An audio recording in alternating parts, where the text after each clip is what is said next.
चलिए स्टार्ट करते हैं आज का टॉपिक। आज का टॉपिक है रिलेशंस। बहुत इजी सा और बहुत ज्यादा स्कोरिंग टॉपिक है। आराम से एग्जाम्स में बहुत अच्छा स्कोर करवा देता है अगर किसी को समझ में आ जाता है, और बहुत आसान भी है समझना, क्योंकि ये मैथ्स नहीं है, ये आपका लॉजिक है, बस आपको पहचानना है।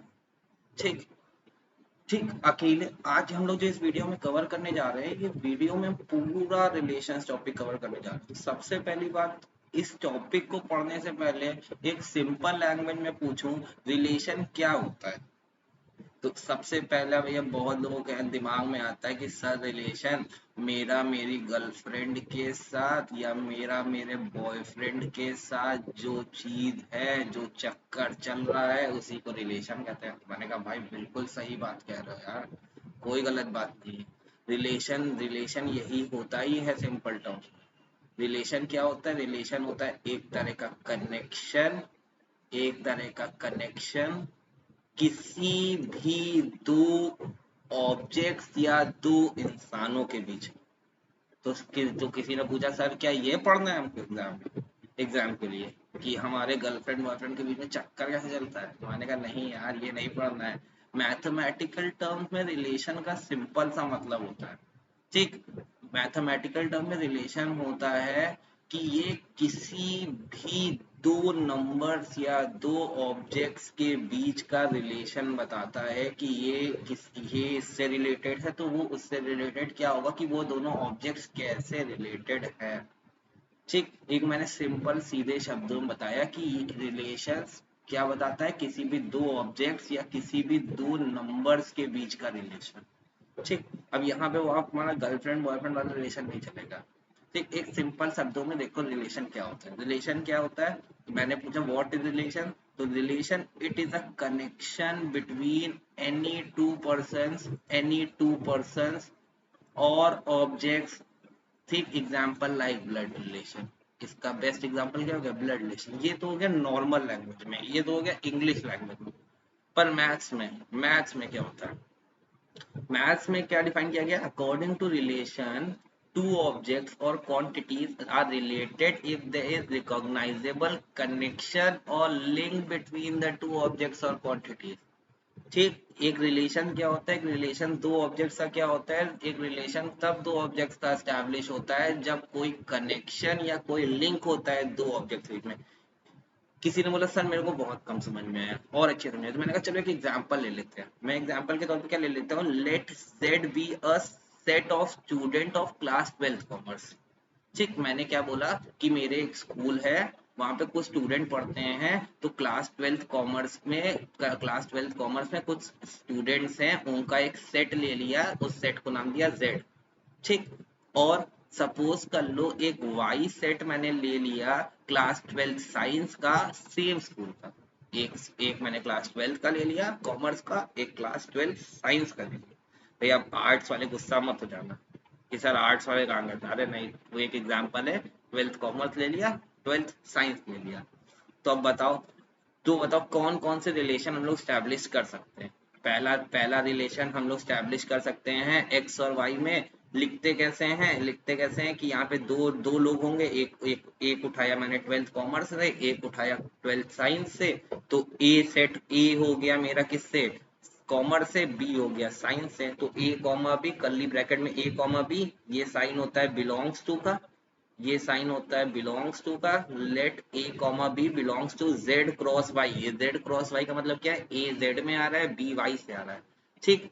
A is brother of B. हाँ भैया, हो सकता है कि एक 12th कॉमर्स में एक लड़का पढ़ता है ए, और 12th साइंस में एक लड़का पढ़ता है बी, तो ये दोनों भाई हैं, ए इज ब्रदर ऑफ बी। हाँ, ये रिलेशन एग्जिस्ट कर सकता है, तो एक रिलेशन ये हो गया। दूसरा रिलेशन क्या हो सकता है कि ए फीमेल है, मेल की जगह फीमेल भी हो सकती है। ए एक लड़की उठाई मैंने, दोनों लड़के के उठाए, और बी बी मेल है, तो A is sister of B, A is sister of B, ये भी एक रिलेशन बन सकता है। दूसरा दूसरा रिलेशन क्या बन सकता है कि ए और बी जरूरी नहीं है भाई बहन हो, ए और बी क्या है? बेस्ट फ्रेंड्स हैं, बी एफ एफ। आप लोग यही तो कहते हो B F F forever, है ना? तो बेस्ट फ्रेंड्स हैं।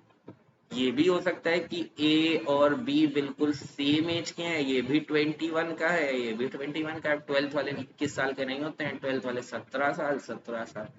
क्या ठीक, ए और बी, ये भैया क्या रिलेशन में गया कि ए और बी इक्वल एज के हैं। और भी रिलेशन बहुत सारे बन सकते हैं। मतलब मैं आपको एक एग्जांपल दे रहा हूँ कि अगर एक एक चीज तुमको बता दी गई है, दो सेट बता दिए गए हैं, तो उन दो सेट में बहुत सारे रिलेशन बन सकते हैं। भाई बहन का रिलेशन हो गया, बहन सिस्टर का हो गया, दो नंबर्स के ये जैसे एक नंबर्स के फॉर्म में ले लो, एक सेट दे रखा है, एक सेट दे रखा होगा नेचुरल नंबर्स का, दूसरा सेट भी नेचुरल नंबर का है, तो हम क्या बोल सकते हैं, यहाँ से एक नंबर उठाया ए, दूसरे सेट में से एक नंबर उठाया बी, तो हम क्या बोल सकते हैं कि ये जो ए है वो इसका डबल है। A is A is double of B. हाँ बिल्कुल, ये भी एक रिलेशन हो सकता है। तो रिलेशन कुछ भी आप बना सकते हो, बस एक लिंक होना चाहिए। रिलेशन क्या होता है, एक लिंक होता है, एक लिंक होता है कि वो दो ऑब्जेक्ट किस तरह रिलेटेड है। ठीक, उस लिंक को जानने के लिए हमको एक सेट थ्योरी में एक टॉपिक पढ़ाया जाता है, कार्टेशियन प्रोडक्ट। ठीक, मैंने सेट थ्योरी का वीडियो बनाया है। ठीक, उसी में कार्टेशियन प्रोडक्ट, कार्टेशियन प्रोडक्ट क्या होता है, कार्टेशियन प्रोडक्ट की बात करते हैं। पहले हम लोग और रिलेशन के बारे में जानने से पहले हम लोग पहले जानना चाहेंगे कार्टेशियन प्रोडक्ट क्या होता है। कार्टेशियन प्रोडक्ट क्या होता है, जैसे मैंने बोला एक सेट ए दे रखा है, ए सेट दे रखा है 1, 2, बी सेट दे रखा है, सपोज कर लो A, B, है ना। ये कैपिटल ए सेट है, ये कैपिटल बी सेट है। सेट्स हमेशा कैपिटल उसमें दिखाया जाता है, तो देखो मैंने एग्जांपल के तौर पे वही लिए भी। अब मेरे को ए क्रॉस बी निकालना है, तो ए क्रॉस बी बहुत आसान होता है निकालना।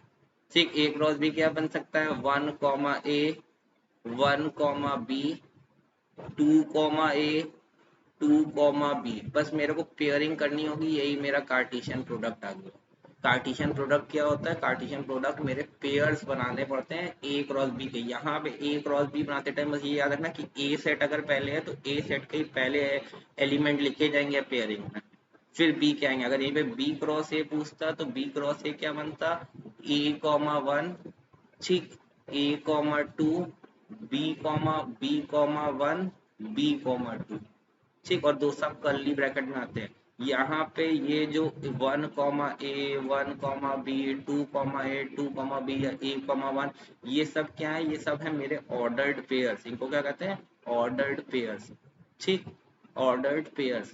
हमेशा याद रखना जो ये रिलेशन होता है, रिलेशन क्या होता है, रिलेशन मेरा सबसेट होता है। ठीक, रिलेशन जो है वो सबसेट होता है या उसके बराबर होता है किसी भी कार्टेशियन प्रोडक्ट के। रिलेशन क्या होता है, मेरे कार्टेशियन प्रोडक्ट का एक सबसेट होता है या उस कार्टेशियन प्रोडक्ट के बराबर होता है। जैसे मैं इसमें से रिलेशन क्या ले सकता हूँ कि बताओ ए, अगर ए आ रहा है, ए एक स्टूडेंट है भैया, ए एक स्टूडेंट है क्लास 12th कॉमर्स का, सेट ए क्या दिखाता है, जैसे मैंने एग्जाम्पल के तौर पे ले लिया, एग्जाम्पल के तौर पे मैंने ले लिया कि ए सेट है, वो स्टूडेंट्स हैं क्लास 12th कॉमर्स के, स्टूडेंट्स हैं क्लास 12th कॉमर्स के। और बी सेट ले लिया उनके रोल नंबर्स का, उनके रोल नंबर्स का। तो ए सेट में दो लोग आ रहे हैं, ए और बी, और रोल नंबर उनके 1 और 2। तो ए किससे रिलेटेड है, 1 से, बी रिलेटेड है 2 से। तो A, 1 ये एक रिलेशन हो गया कि ए का रिलेशन रोल नंबर से उसके 1 है, बी का रिलेशन उस 2 है, उसका रोल नंबर है। ठीक, तो रिलेशन क्या होते हैं, कार्टेशियन प्रोडक्ट। इस कार्ट ये जो मैंने कार्टेशियन प्रोडक्ट बनाया, चाहे ये वाला चाहे ऊपर वाला, अगर एक छोटा सा उसका कोई भी उसका सबसेट या उसका एक छोटा सा कोई भी पार्ट उठा लो, उसी को रिलेशन कहते हैं। ठीक, किसी भी कार्टेशियन प्रोडक्ट का छोटा सा हिस्सा, छोटा सा सबसेट क्या होता है, रिलेशन होता है। तो कोई एग्जाम में एमसीक्यू के फॉर्म में आए, R relation is subset of, चार ऑप्शन है तो relation is subset of Cartesian product. ठीक, ये ऐसे। और कार्टेशियन प्रोडक्ट का सबसेट है या उसके बराबर होता है, रिलेशन कार्टेशियन प्रोडक्ट का सबसेट भी हो सकता है या उसके बराबर भी हो सकता है। ये सबसेट का साइन होता है, नीचे लगा दिया, इसके इक्वल भी हो सकता है, कोई दिक्कत नहीं। कार्टेशियन प्रोडक्ट, सबसे पहली बात तो कार्टेशियन प्रोडक्ट क्या होते हैं, कार्टेशियन प्रोडक्ट होते हैं A cross B, B cross A. मतलब ए अगर पहले लिखा है तो उसकी पेयरिंग बी के साथ, बी पहले लिखा है तो बी की पेयरिंग ए के साथ। मतलब 1, A, 1, B, 2, A, 2, B। हम लोग नॉर्मली पेयरिंग करते हैं, एक नॉर्मली ऑर्डर्ड पेयर्स बनाते हैं। क्या बनाते हैं, ऑर्डर्ड पेयर बनाते हैं। अब इस रिलेशन को लिखने के लिए, इस रिलेशन को डिफाइन करने के लिए तीन तरह के फॉर्म्स होते हैं। पहला और दूसरा फॉर्म सब लोगों ने सेट थ्योरी में पढ़ा है क्लास 11th में भी, और पहला इसका पार्ट, इस वीडियो से पहले भी मैंने एक पार्ट बनाया सेट थ्योरी का, नहीं पढ़ा है तो पहले देख लो।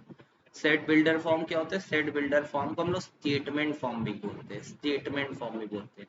जैसे मैंने क्या लिख दिया, मैंने कुछ ऐसे लिख दिया कि भैया एक रिलेशन लिख रहा हूँ, R is equal to X और वाई दो लोग हैं, ठीक, और यहाँ पे लिख दिया ये बिलोंग करते हैं दो सेट, सपोज कर लो वाई और जेड से, है ना, वाई क्रॉस जेड से, और मैंने लिख दिया कि X is sister of Y, X is sister of Y. मैंने ऐसे स्टेटमेंट के फॉर्म में लिख दिया, जो मैं पिछले एग्जाम्पल भी आपको दिखा रहा था, ठीक, ऐसे स्टेटमेंट्स के फॉर्म में लिख दिया, तो ये मेरा सेट बिल्डर फॉर्म हो गया, ठीक।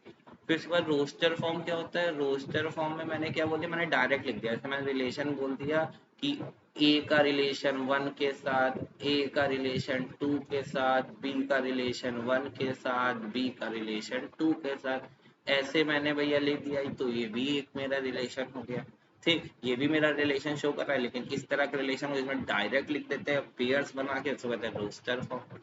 फिर उसके बाद आता है एरो डायग्राम, ये नहीं पढ़ा होगा। अब जैसे मैंने बोल दिया कि मेरे पास दो सेट्स हैं, ए और बी, ए और बी, यहाँ पे आ रहा है 1 2 3, ठीक, यहाँ पे आ रहा है 1 4 और 9, ठीक, और एक रिलेशन दे रखा है, relation is equal to Y या B, Y is equal to X square, जहाँ पे ये डेफिनेशन दी गई है कि जो y है वो बिलोंग करता है सेट B से, और जो x है वो बिलोंग करता है सेट A से, ठीक, ऐसा कुछ लिखा हुआ है। तो y is equal to X square, तो x में अगर मैं x डालता हूँ 1, x डालता हूँ 1, मतलब सेट A से 1 डालता हूँ, तो 1 का स्क्वायर 1, 1 की पेयरिंग किसके साथ हो गई? 1 के साथ।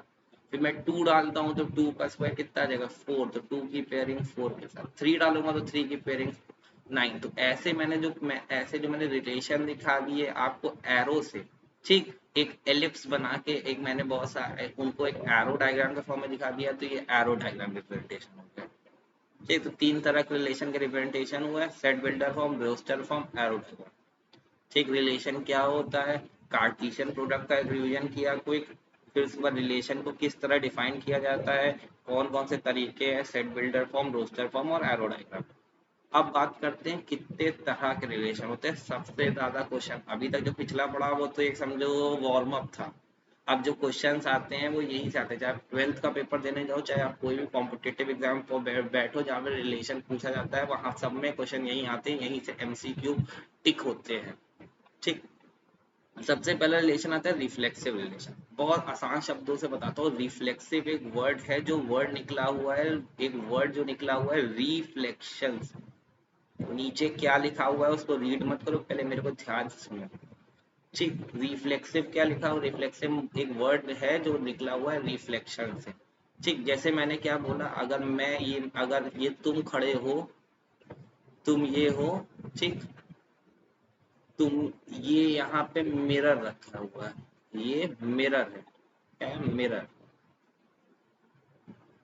अगर तुमने इसमें शीशे में देखा तो तुम बताओ तुम किसको देख पाओगे? तुमको किसकी रिफ्लेक्शन देखने को मिलेगी? तुम बोलोगे सर यहाँ पे मेरे को मैं ही देखने को मिलूंगा, सेम टू सेम।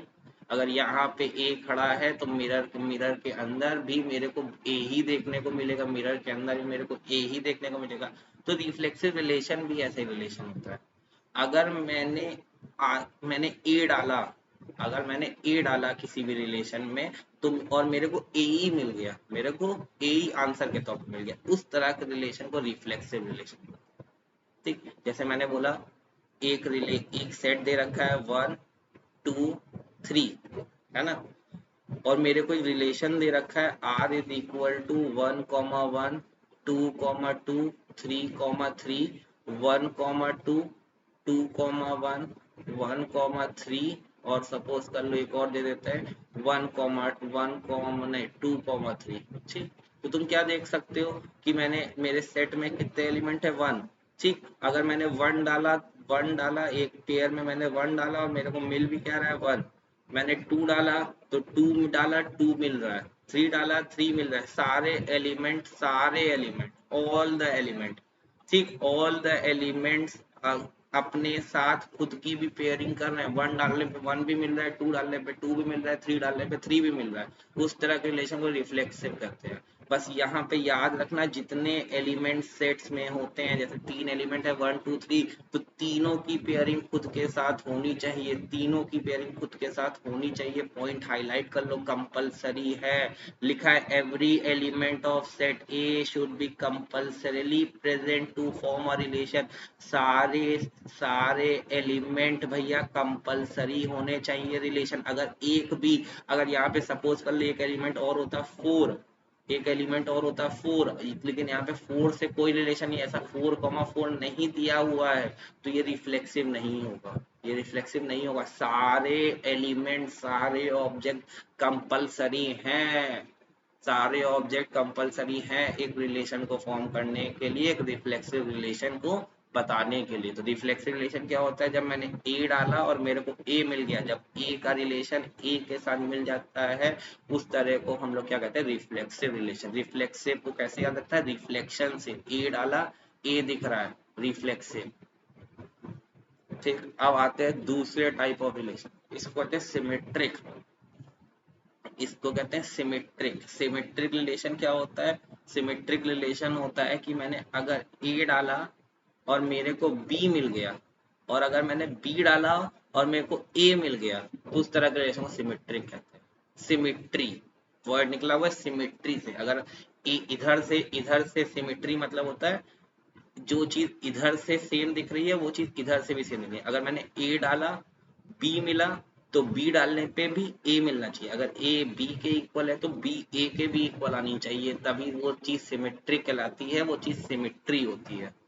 ठीक, तो लेकिन यहाँ पे याद रखना, जैसे रिफ्लेक्सिव में क्या था, रिफ्लेक्सिव में था कंपलसरी होता है कि सारे एलिमेंट सिमेट्रिक होने चाहिए, सॉरी रिफ्लेक्सिव होने चाहिए, सारे एलिमेंट खुद के साथ खुद की पेयरिंग कर होने चाहिए। पर सिमेट्रिक में ऐसा कंपलसरी नहीं है। Every element of set A should not be compulsory to present. कोई भी एक भी फॉर्म कर लेगा तो भी सिमेट्रिक हो जाएगा, जरूरी नहीं है सब कोई फॉर्म करे। जैसे एक एग्जाम्पल ले लेते हैं, एग्जाम्पल के तौर पे समझाता हूँ। एक एग्जाम्पल ले लेता हूँ। मैंने बोला एक रिलेशन दे रखा है, आर इज इक्वल टू 1,1, 1,2, 2,3, है ना, 1,3, है ना, 2,1, 2,2, 3,3, ये दे रखा है। और सेट ए था 1, 2 और 3, इस सेट ए में रिलेशन दे रखा है। तो तुम क्या कहोगे कि ये रिफ्लेक्सिव तो है, क्योंकि 1, 1 है सर, 2, 2 भी है और 3, 3 भी है, तो रिफ्लेक्सिव है, रिफ्लेक्सिव। टिक। क्या सिमेट्रिक है सर, तो देखो हाँ सिमेट्रिक चेक करते हैं। 1, 2 मिल रहा है, 1, 2 मिल रहा है, तो 1, 2, 1 भी मिलना चाहिए। हाँ 2, 1 मिल रहा है, 1, 2 मिल गया, 2, 1 मिल गया। यहाँ देखो 2, 3 डाला पर 3, 2 नहीं है, लेकिन एक तो मिल रहा है ना, 1, 2 और 2, 1 ने सेटिस्फाई कर लिया। किसी कोई एक भी नंबर सेटिस्फाई कर जाएगा तो सिमेट्रिक होगा। हाँ एक लोग सेटिस्फाई कर रहे हैं, सिमेट्रिक हो गया। एक लोग सेटिस्फाई करे, कंपलसरी नहीं होता है कि यहाँ पे सारे लोग फॉर्म करें। यहाँ पे कंपलसरी नहीं है, सिमेट्रिक में कोई एक भी फॉर्म कर लेगा, काम हो जाएगा मेरा। ठीक, इजी है। रिफ्लेक्सिव ए का ए के साथ, सिमेट्रिक ए का बी के साथ, तो बी का ए के साथ भी मिलना चाहिए। और ये बी सिमेट्रिक में कंपलसरी नहीं होता है कि सारे लोग रिलेशन फॉर्म करें। ठीक, कोई एक भी फॉर्म कर लेगा तो भी मेरा काम हो जाएगा, सबके लिए ट्रू होल्ड हो जाएगा। ठीक, अब आते हैं थर्ड और लास्ट रिलेशन पे, लास्ट टाइप ऑफ रिलेशन क्या है, ट्रांजिटिव रिलेशन। सबसे अच्छा रिलेशन होता है। अगर ट्रांजिटिव रिलेशन कहता है कि अगर मैंने ए डाला और मेरे को बी मिल रहा है, और अगर मैंने बी डाला और मेरे को ए मिल गया, सॉरी बी डाला मेरे को सी मिल गया, तो मेरे को ए डालने पे भी सी मिलेगा ही मिलेगा। अगर ये दोनों चीजें ट्रू हैं, ए डाला बी मिल गया, बी डाला सी मिल गया, तो ए डालने पे भी अगर सी मिल रहा है, अगर ये बात भी ट्रू है, तो उस तरह के रिलेशन को ट्रांजिटिव रिलेशन, उस तरह के रिलेशन क्या कहते हैं, ट्रांजिटिव रिलेशन। जैसे कि एग्जांपल के तौर पे लिया, 1, 2 दे रखा है, 2, 3 दे रखा है, और 1, 3 दे रखा है।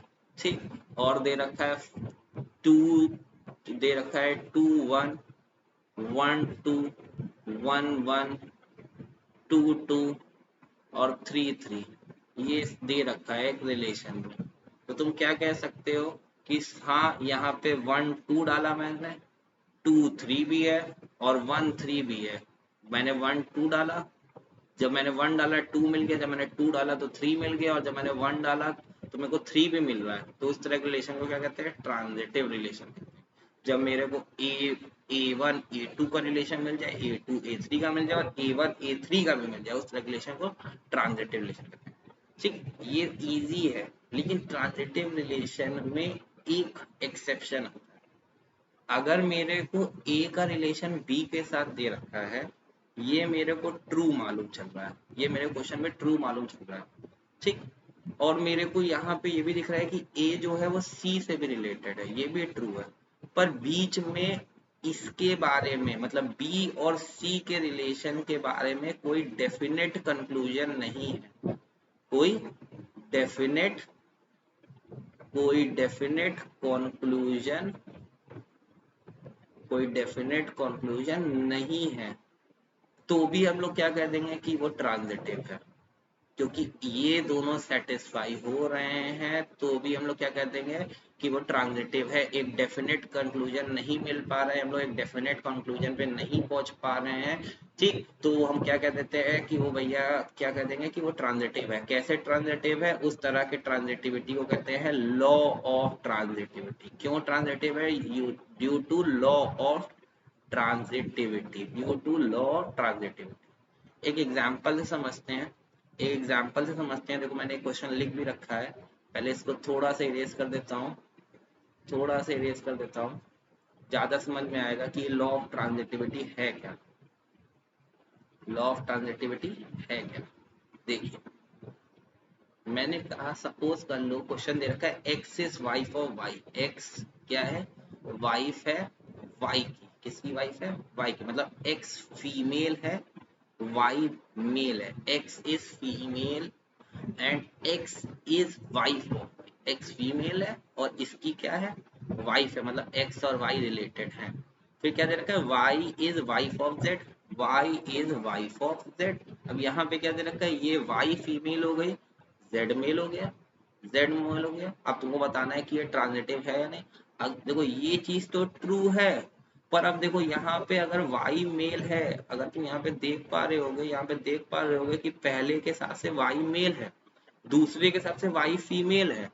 एक सही कंक्लूजन पे नहीं पहुंच पा रहे हैं वाई के लिए, एक सही कंक्लूजन पे कि वाई मेल होगा कि फीमेल होगा। ये वाला ट्रू है कि ये वाला ट्रू है, एक सही कंक्लूजन नहीं मान पा रहे हैं। अगर मैंने इसको ट्रू माना है तो ये इसके लिए क्या ये ट्रू है या नहीं है? क्योंकि ये बात तो क्वेश्चन में दी है। अगर क्वेश्चन में दी है तो ट्रू होना हो भी सकता है, नहीं भी हो सकता। लेकिन अगर मैं पहले स्टेटमेंट के हिसाब से जाऊंगा तो ये वाला स्टेटमेंट फॉल्स है, लेकिन क्वेश्चन में दिया है तो ट्रू होना चाहिए, कोई क्वेश्चन तो गलत होता नहीं है। तो कभी भी अगर तुम इस दूसरे स्टेटमेंट के बारे में, दूसरे स्टेटमेंट के मतलब बी और सी के रिलेशन के बारे में अगर तुम सही कंक्लूजन के पे नहीं पहुंच पा रहे हो, तो तुम क्या बोल दोगे कि according to law of transitivity, according to law of transitivity, ठीक, this following question is transitive. Simple सी बात, मैं एक सही कंक्लूजन पे नहीं पहुंच पाया तो हमने क्या बोल दिया कि मैं इनसफिशिएंट कोई गिवन इंफॉर्मेशन के हिसाब से मैं क्या बोल दूंगा कि according to law of transitivity मेरा क्या है? क्वेश्चन ट्रांजिटिव है। क्यों? क्योंकि मेरे को इन दोनों स्टेटमेंट में सही नहीं मालूम चल पा रहा है, इसके बारे में एक इनसफिशिएंट इंफॉर्मेशन है। तो इनसफिशिएंट इंफॉर्मेशन की वजह से मैंने क्या बोल दिया? मैंने पहले ही अज्यूम कर लिया कि ये ट्रांजिटिव है। क्यों ट्रांजिटिव है? लॉ ऑफ ट्रांजिटिविटी के तौर पे। ठीक, और यही से भी एक्सेप्शन क्वेश्चन है, यही से भी एक्सेप्शन है। तो इस एक्सेप्शन को याद रख लेना या इसका एक स्क्रीनशॉट ले लो। बहुत लोग भूल जाते हैं, चलो, अब तीनों रिलेशन पढ़ लिया, रिफ्लेक्सिव पढ़ लिया, सिमेट्रिक पढ़ लिया, ट्रांजिटिव पढ़ लिया। अब तीनों का मिक्सचर। अब एक रिलेशन अगर रिफ्लेक्सिव भी है, एक क्वेश्चन या एक रिलेशन अगर रिफ्लेक्सिव भी है, सिमेट्रिक भी है, ट्रांजिटिव भी है, तो अगर वो चीज तीनों को सेटिस्फाई कर रही है तो उस तरह का रिलेशन कहते हैं इक्विवेलेंस। उस तरह के रिलेशन को कहते हैं इक्विवेलेंस रिलेशन। उस तरह के रिलेशन को कहते हैं इक्विवेलेंस रिलेशन। ठीक। A relation in set A is known to be equivalence when all the three conditions reflexive, symmetric and transitive are satisfied in a single relation। ठीक। जैसे तुम क्या देख सकते हो यहाँ पे कि मेरे को 1 1 भी है, 2 2 भी है और 3 3 भी है। ठीक। तो ये रिफ्लेक्सिव तो है। अब तुम देखोगे, अब तुम, मैं ग्रीन से कर रहा हूँ, अब तुम देखोगे कि सर यहाँ पे 1 2 है तो 2 1 भी है। हाँ भैया, सिमेट्रिक भी है, सिमेट्रिक भी है, 1 2 और 2 1 भी है। अब पिंक से देखना। ठीक। अब या ब्लू से देखो, ब्लू से देखो। अब यहाँ पे तुमको 1 2 मिल रहा है, 1 2 मिला, 2 3 मिला, तो 1 3 भी मिलना चाहिए। तो हाँ भैया, 1 3 भी है।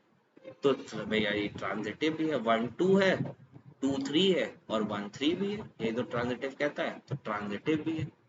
ठीक। तो रिफ्लेक्सिव भी है, सिमेट्रिक भी है, ट्रांजिटिव भी है। उस तरह रिलेशन क्या कर दिया, इक्विवेलेंस रिलेशन कह दिया। चलो, इतनी ही बात आपको समझ में आई। यही पूरा चैप्टर है रिलेशन। इससे ज्यादा रिलेशन में और कुछ नहीं है। चलो, आपने बोला सर क्या इतने में छोड़ दो, मैंने कहा नहीं, रुके रहो रुके रहो, अभी जाना नहीं है वीडियोस में। अब देखो, अब इस पे कुछ क्वेश्चंस करते हैं। जैसे ये क्वेश्चन करते हैं, तुमको जज करना है कि किस तरह का रिलेशन है। एक सेट ए, एक रिलेशन दे रखा है 1 2 3, रिलेशन नीचे एक सेट ए दे रखा है, उसमें रिलेशन दे रखा है 1 1, तो 1 1 है, 2 2 है, 3 3 है। भैया हाँ, तीनों पेयर मिल रहे हैं, तो रिफ्लेक्सिव तो है। पहली पहली बात तो टिक हो गई मेरी, रिफ्लेक्सिव टिक। दूसरा चेक करते हैं, दूसरा चेक करते हैं अपने ग्रीन कलर से। हाँ भैया, 1 2 है, 1 2 है पर कहीं 2 1 नहीं दिख रहा है। चलो, तो इसके लिए 2 3 है पर कहीं पे 3 2 नहीं दिख रहा है, हटाओ। सिमेट्रिक नहीं है, सिमेट्रिक क्रॉस। ट्रांजिटिव देखो, ट्रांजिटिव देखो, ट्रांजिटिव के लिए, ट्रांजिटिव के लिए अब 1 2 है, 2 3 है, 1 2 है, 2 3 है और 1 3 भी है।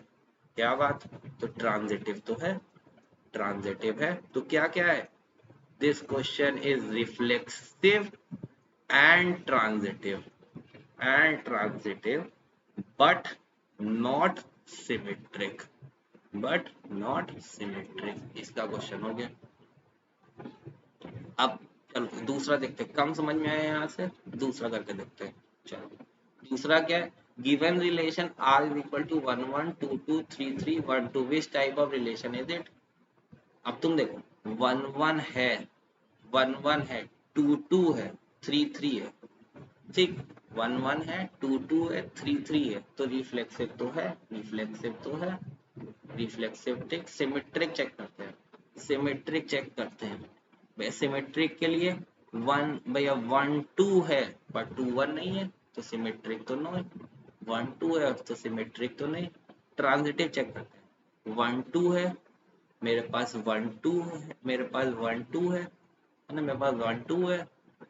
सपोज कर लो 2 2 भी है ना, सपोज कर लो 2 2 भी है, तो 1 2 भी है। हाँ भैया, ठीक। मेरे पास 1 2 है, 2 2 है।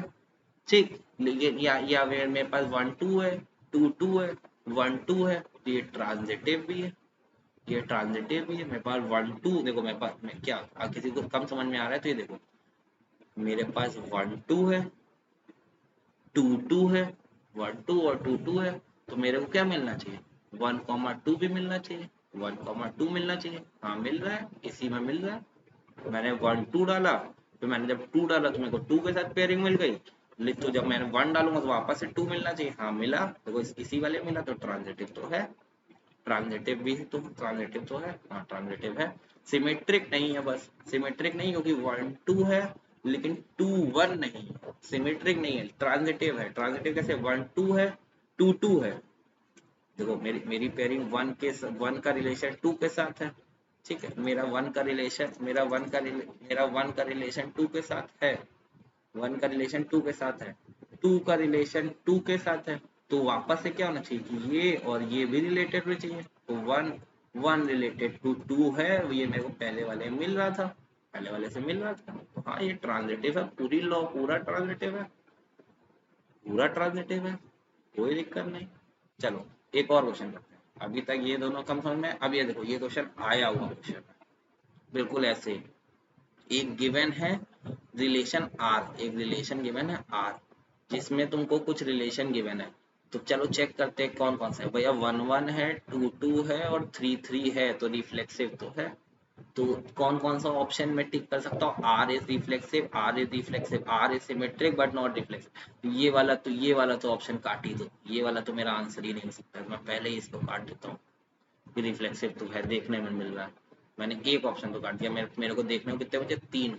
अब दूसरा करते हैं, ठीक। और सॉरी, एक 4, यहाँ पे 4 का सेट है तो 4 4 भी अवेलेबल है ना, तो 4 4। अब देखो सिमेट्रिक चेक करते हैं कि ये सिमेट्रिक है या नहीं। देखो अब सिमेट्रिक ले 1 3 है, 1 3 है तो मेरे को 3 1 भी मिलना चाहिए, या मेरे पास 1 2 है तो 2 1 भी मिलना चाहिए। नहीं मिल रहा है तो सिमेट्रिक नहीं है, सिमेट्रिक नहीं है। 1 2 है बट 2 1 नहीं है, 1 2 है 2 1 नहीं है, 1 2 है 2 1 नहीं है, या 1 3 है 3 1 नहीं है, तो सिमेट्रिक नहीं है, सिमेट्रिक नहीं है। तो देखो सिमेट्रिक नहीं है, सिमेट्रिक नहीं है, ये वाला ऑप्शन भी कट गया, ये वाला ऑप्शन भी कट गया कि R is reflexive and symmetric, तो सिमेट्रिक तो है ही नहीं, ये वाला ऑप्शन भी कट गया, और इक्विवेलेंस वाला भी कट गया। तुम एक सही कंक्लूजन पे क्या पहुंच गए? अब ट्रांजिटिव ट्रांजिटिव चेक करो ना करो, तुम ऐसे ही आंसर पे पहुंच गए कि ट्रांजिटिव है। यही वाला आंसर ऑप्शन होना चाहिए। स्टिल तुमको सिखाने के लिए चेक करते हैं क्या ये ट्रांजिटिव है या नहीं। भैया हाँ, 1 2 है मेरे पास 1 2 है, ठीक। मेरे को क्या चाहिए? मेरे को चाहिए 2 का रिलेशन, चलो छोड़ो। 1 3 है, 1 3 है, तो या तुम ऐसे देख लो, मेरे 1 2 है, 2 2 है। चलिए रुकिए एक मिनट, एक मिनट, मैं थोड़ा इसको हौच पौच हो गया। मैं अब देखो, मैं एक पिंक कलर से मेरे पास 1 2 है, ठीक। मेरे पास 2 2 है और 1 2 भी वापस मिल रहा है, हाँ ट्रांजिटिव है। मेरे पास 1 3 है, मेरे पास 3 3 है और 1 3 भी दोबारा मिल जाएगा, तो हाँ है, ठीक। तो ये तो ट्रांजिटिव है, ये तो ट्रांजिटिव है। कैसे कैसे ट्रांजिटिव है?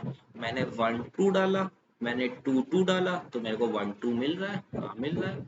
मैंने 1 3 डाला, मैंने 3 3 डाला, मैंने 1 3 डाला, 3 3 डाला, तो 1 3 भी मिल रहा है, मेरे को मिल रहा है, बिल्कुल मिल रहा है। तो भैया तीनों, इन दोनों की वजह से ट्रांजिटिव है। कोई एक भी ले लेते तो भी ट्रांजिटिव था, और तुम ना भी निकालते तो भी भैया ट्रांजिटिव था। रिफ्लेक्सिव और सिमेट्रिक देख लिया, ठीक। रिफ्लेक्सिव है, सिमेट्रिक नहीं है, बाकी सब ऑप्शन तो भैया और ऐसे ही कट गए, तो ट्रांजिटिव तो होना ही होना था, तो ट्रांजिटिव है। हो गया क्वेश्चन सॉल्व, कोई दिक्कत नहीं। चलो, कम समझ में आया?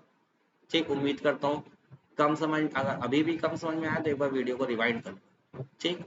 या एक बार दोबारा से देखो, नेक्स्ट क्वेश्चन करते हैं, इसमें और क्लियर होगा क्या। अब थोड़ा अलग question, is smaller then over set of all x in a box. अब देखो ऐसे क्वेश्चंस करने के लिए ना, मैं सिर्फ समझाने के लिए तुम्हें समझा रहा हूँ। लिख लिया इज स्मॉलर देन, ठीक। ये मेरे को स्टेटमेंट दे रखा है इज स्मॉलर देन, और मैंने इसके आगे पीछे 2 लाइनें खींची, ठीक। रिफ्लेक्सिव के लिए दोनों तरफ अगर मैं यहाँ पे भी ए रखूं और यहाँ पे भी ए रखूं, सेटिस्फाई कर। अब रीड करो क्वेश्चन को, ए इज स्मॉलर देन ए। क्या कोई इंसान खुद से स्मॉलर हो सकता है? क्या कोई इंसान खुद से स्मॉलर हो सकता है? नहीं, नहीं भैया। तुम क्या खुद से छोटे हो सकते हो क्या? या तुम क्या, ये अंडा ए है, ये एक एग ए है, ठीक। एक दूसरा एग ए है, दोनों अगर सेम एग है तो दोनों भैया सेम होने चाहिए। एक अंडा, एक अंडा, एक अंडा, ये अंडे का दूसरा जुड़वा भाई बिल्कुल सेम शेप सेम साइज, तो ये इससे छोटा कैसे हो सकता है अगर इसका जुड़वा है तो, ठीक। तो ए कभी ए से छोटा नहीं हो सकता है, तो रिफ्लेक्सिव को क्रॉस कर दिया, एक ऑप्शन रिफ्लेक्सिव क्रॉस काट दिया। सिमेट्रिक में जाते हैं, सिमेट्रिक के लिए क्या करते हैं, ये चलो थोड़ी वापस है, मैं बार बार बनाऊंगा नहीं, ठीक। सिमेट्रिक ले जाते हैं। अब ए और बी भरा, अगर ए बी है तो बी ए भी मिलना चाहिए। चलो चेक करते हैं, ए इज स्मॉलर देन बी, चलो इस बात को ट्रू मान लेते हैं। अगर ए बी से छोटा है तो क्या बी ए से छोटा हो सकता है? अगर पहला स्टेटमेंट ट्रू है तो दूसरा स्टेटमेंट ट्रू हो सकता है? नहीं, एकदम नहीं, एकदम नहीं। तो सिमेट्रिक भी नहीं है, सिमेट्रिक भी नहीं है, सिमेट्रिक भी क्रॉस। अगर एक इंसान, मैं आपसे छोटा हूं तो क्या आप मेरे से छोटे हो सकते हो? नहीं, बिल्कुल पॉसिबल ही नहीं है। कैसी फालतू बातें कर रहे हैं सर? मैंने कहा बिल्कुल भाई, बिल्कुल पॉसिबल नहीं है। चलो दूसरे पे चलते हैं, ट्रांजिटिव के लिए। अब रखते हैं ट्रांजिटिव के लिए ए बी और सी। ए बी से छोटा है, बी सी से छोटा है, तो ए सी से छोटा आना चाहिए, होना चाहिए। A is smaller than B, हाँ true. B is smaller than C, true.